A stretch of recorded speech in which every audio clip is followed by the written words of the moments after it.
Lockdown वाली सूरत में गुलामुल्ला शहर में लॉकडाउन जारी है। कोरोना वायरस के खदशे शहर जा समूरा इलाइक़ा मुकम्मल तौर पर बंद आहिनि। कारोबारी सरगर्मियूं न हुजण जे करे ग़रीब तौर ते सख़्त परेशानी में मुब्तला थी विया आहिनि। जॾहिं बेरोज़गार जा ज़रिया न हुजण जे करे ऐं हुकूमत पारां इमदाद न थियण जे करे ग़रीब तौर ते सख़्त माली मुश्किलातुनि में मुब्तला थी बुखियूं काटण ते मजबूर आहिनि।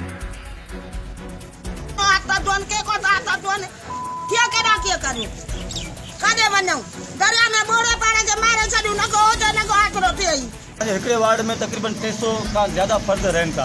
हिते 4 खां 5 वार्ड आहिनि। उन खां पोयां 6 देयूं आहिनि असांजे गुलामुल्ला शहर जूं ऐं तमामु माण्हू मुफ़लसी वारी ज़िंदगी गुज़ारीनि पिया ऐं माण्हुनि खे खाइण लाइ कुझु कोन थो मरे।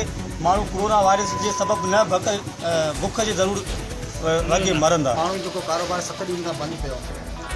असीं त खणी ठीकु आहे 2 ॾींहं या 15 ॾींहं 20 ॾींहं खाई सघूं था, पर असांजे उसे पासे में ग़रीब तबक़नि खां माण्हू घणेई आहिनि।